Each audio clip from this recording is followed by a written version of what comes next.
at the point in life I don't have to ask you if my hair looks okay. Hope there's not too much glare. Mike Punjakar. In 3, 2, 1. Hi, I'm Dave with Operation Eagle's Wings, honoring all who serve and leaving no one behind. And a program that I've known about for a couple years now that I'm very, very excited about is called Honor Flight. And I have the distinct honor to talk to Mike Punjakar, who is with the South Willamette Valley Honor Flight today. Mike, glad to have you with us on Operation Eagle's Wings. Glad to be here. Appreciate the opportunity. What is Honor Flight? Honor Flight is a program that was started and is designed to get veterans of our country back to their memorials in Washington, D.C.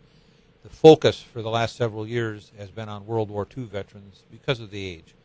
And my project in covering Lane, Lincoln, and Benton counties right now is to try and get the word out to World War II veterans that this program is available for them. It offers them a free trip back to Washington, D.C., where we visit the World War II Memorial, where they get their recognition 70 years overdue.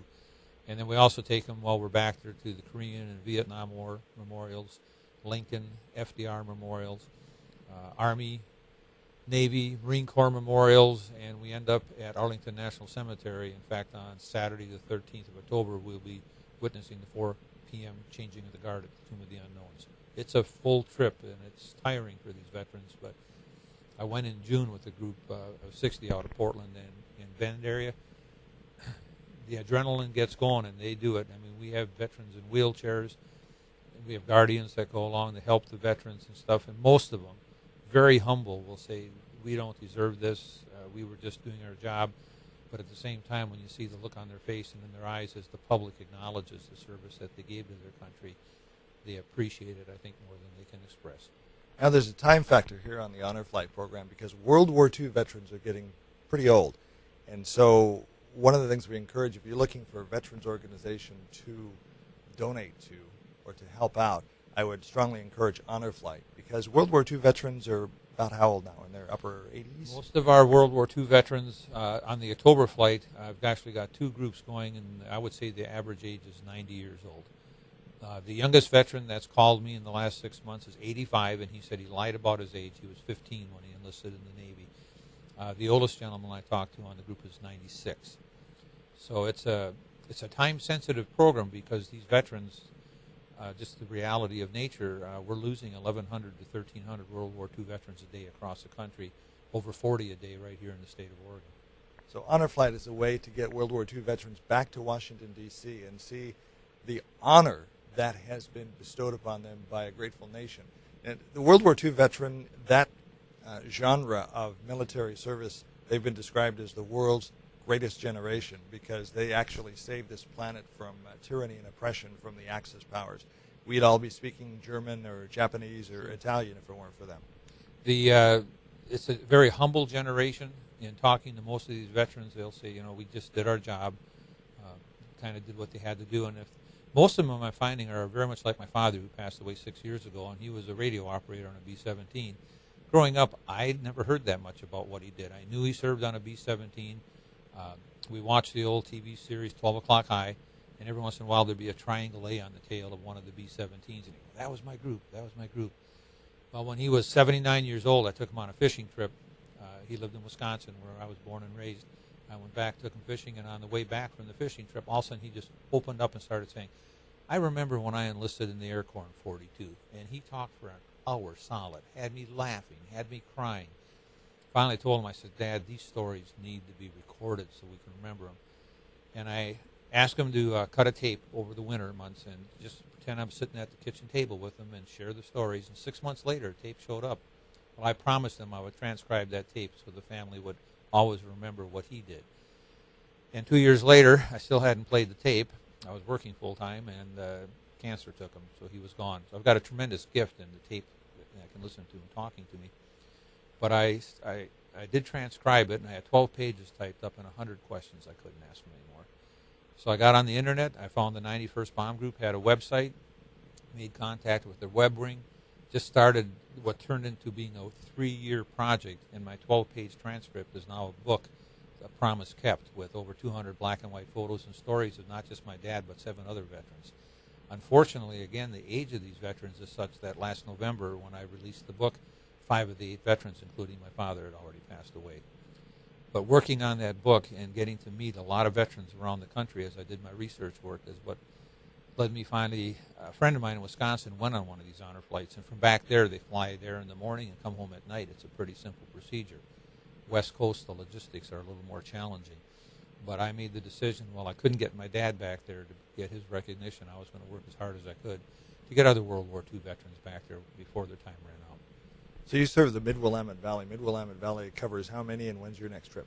I cover Lane, Lynn, Lincoln, and Benton counties. That's called the South Willamette Valley Honor Flight Hub. And our next trip is October 11th to 14th.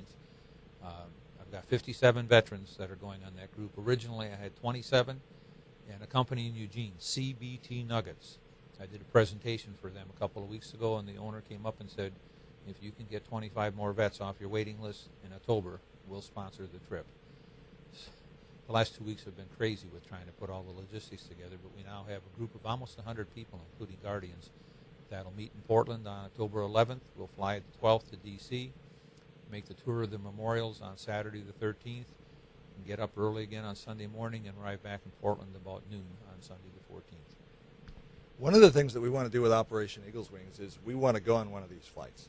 And we, October 11th is we've already committed to some other things on that week. But at some point in the future, we want to go and document the journey.